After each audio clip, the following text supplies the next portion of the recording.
નમસ્કાર મિત્રો આપની સાથે હું છું પિનલગીરી ગોસ્વામી। આજના વેધર એનાલિસિસમાં વાત થશે આજે તારીખ 15 સપ્ટેમ્બરથી લઈને 30 સપ્ટેમ્બર સુધી ગુજરાતમાં કેવું રહેશે હવામાન। અત્યારે મિત્રો ચોક્કસમાં ગુજરાતમાં વરસાદે વિરામ લીધો છે, અનેક વિસ્તારમાં તાપ તડકો ઉગાર છે અને ગરમીનું પ્રમાણ પણ વધ્યું છે। મહત્વનું છે કે હવે નવરાત્રિના દિવસો ગણતરીના દિવસો બાકી છે, ત્યારે નવરાત્રિમાં પણ વરસાદ પડવાની સંભાવના મિત્રો વધુ બની રહી છે। એની પાછળનું મુખ્ય કારણ છે કે બંગાળની ખાડીમાં બનતી સિસ્ટમ એ વધારે મજબૂત થઈ રહી છે અને આવનારા દિવસોમાં ગુજરાતમાં વરસાદની શક્યતા વધી રહી છે।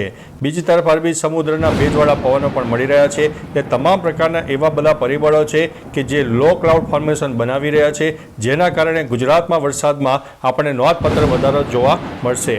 અત્યારે મિત્રો જ્યારે નવરાત્રિ પર્વની પૂર્વ તૈયારીઓ અનેક ગ્રાઉન્ડોમાં ચાલી રહી છે, બહેનોમાં પણ ઉત્સાહ છે, પરંતુ આ ઉત્સાહમાં થોડોક આપણને એક માઠા સમાચાર લઈને આવ્યો છે આ વરસાદ, કારણ કે આ જે સિસ્ટમ છે વધુને વધુ મજબૂત બનતી જણાય છે અને તે અત્યારે દક્ષિણ ભારત સહિત મધ્ય ભારતના અનેક વિસ્તારને ધીમે ધીમે અસર કરવાની શરૂ કરી દીધી છે।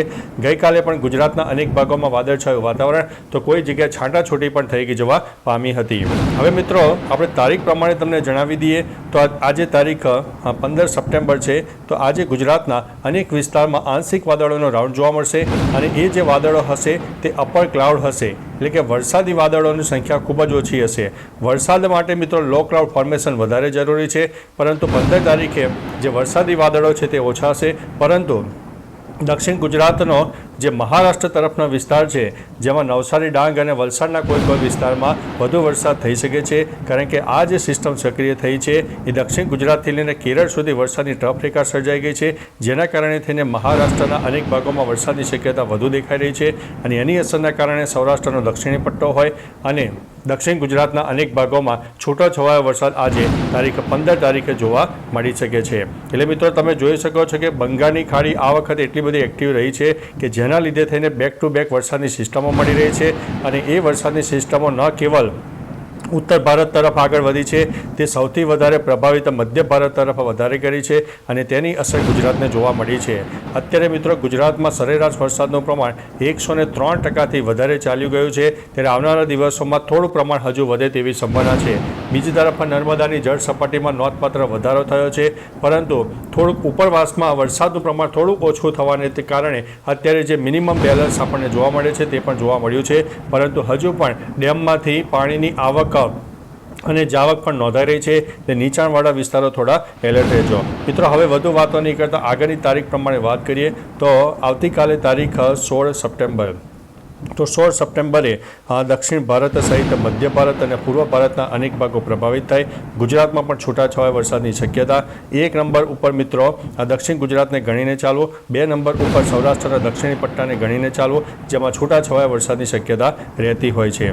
ત્યારબાદ મિત્રો તારીખ 17 તારીખની વાત કરીએ તો 17 સપ્ટેમ્બરે પણ દક્ષિણ ભારત સહિત મધ્ય ભારત અને પૂર્વ ભારતના અનેક ભાગો પ્રભાવિત રહેશે।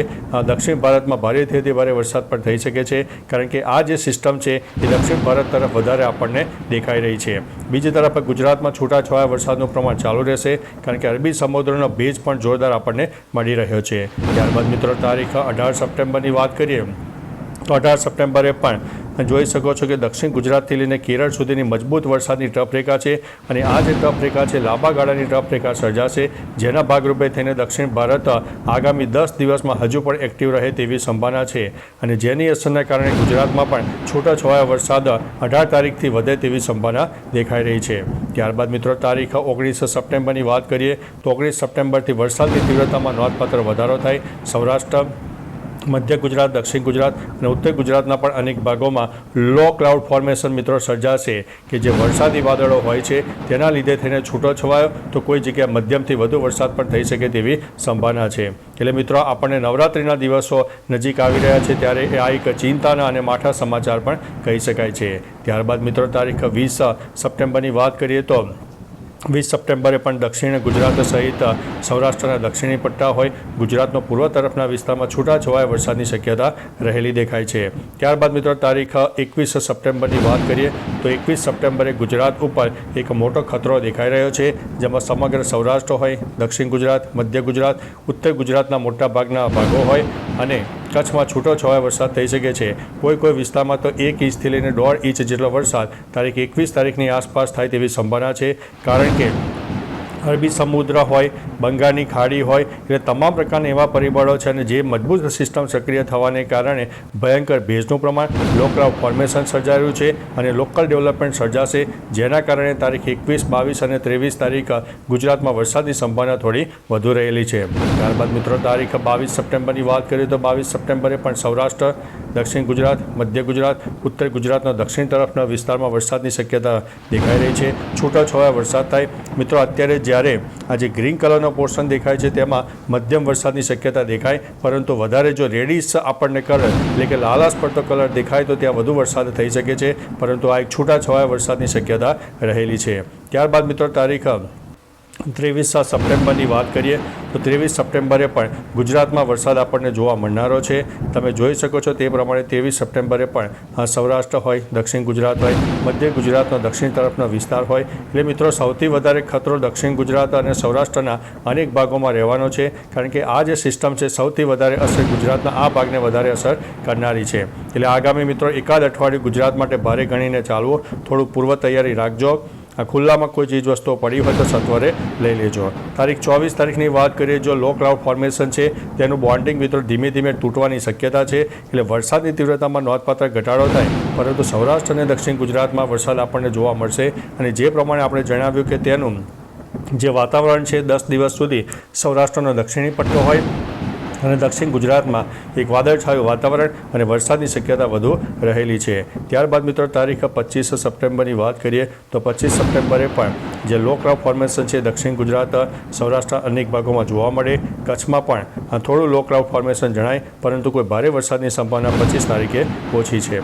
ત્યારબાદ મિત્રો તારીખ 26 તારીખના સેશનની વાત કરીએ તો દક્ષિણ ગુજરાત, સૌરાષ્ટ્રનો દક્ષિણી પટ્ટો હોય, દક્ષિણ ભારત હોય, અનેક ભાગોમાં છૂટોછવાયો વરસાદ થઈ શકે છે. ત્યારબાદ મિત્રો તારીખ 27 સપ્ટેમ્બરની વાત કરીએ તો 27 સપ્ટેમ્બરે પણ લો ક્લાઉડ ફોર્મેશન હશે, પરંતુ તેનું પ્રમાણ ઓછું હશે. ભેજ જે છે એ ભેજનું પ્રમાણ પણ થોડું કપાશે, એટલે વરસાદની તીવ્રતામાં નોંધપાત્ર ઘટાડો થાય તેવી સંભાવના છે. ત્યારબાદ મિત્રો તારીખ 28 તારીખનું સેશન છે, તેમાં દક્ષિણ ભારતનું જે ક્લાઉડ ફોર્મેશન રચાયું હતું તેમાં જે બોન્ડિંગ છે થોડું નબળું પડશે, અને જે આપણને ટફ રેખા સર્જાય છે તે ટફ રેખામાં પણ એક તૂટક આવે તેવી સંભાવના છે. એટલે એ ટફ રેખા પર નબળી પડે તેવી સંભાવના છે. એટલે છૂટો છવાયો વરસાદ થાય, પરંતુ લો ક્લાઉડ ફોર્મેશન પર ઓછું સર્જાશે. એ જે ફોર્મેશન હશે તે અપર ક્લાઉડ હશે, જે વરસાદી વાદળો હોતા નથી, જે 28 તારીખની વાત છે.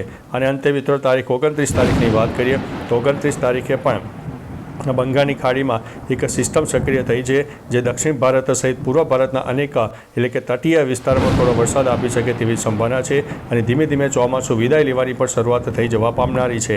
એટલે મહત્વનું છે કે મિત્રો નવરાત્રિના દિવસો દરમિયાન પણ ગુજરાતમાં વરસાદની શક્યતા રહે છે, એટલે થોડા સાવચેત રહેજો, એલર્ટ રહેજો. બાકી મિત્રો તમારા વિસ્તારમાં તાપ, તડકો, ઉઘાડ હોય, વરસાદનું પ્રમાણ છે કે નહીં, તમામ પ્રકારની માહિતી આપજો, જેથી અન્ય મિત્રો પણ જાણી શકે. તો ચાલો મિત્રો, ફરીથી દેશ અને દુનિયાના સુપરફાસ્ટ સમાચાર અને વરસાદની નવી આગાહી લઈને મળતા રહીશું. ત્યાં સુધી અમને રજા આપશો. નમસ્તે.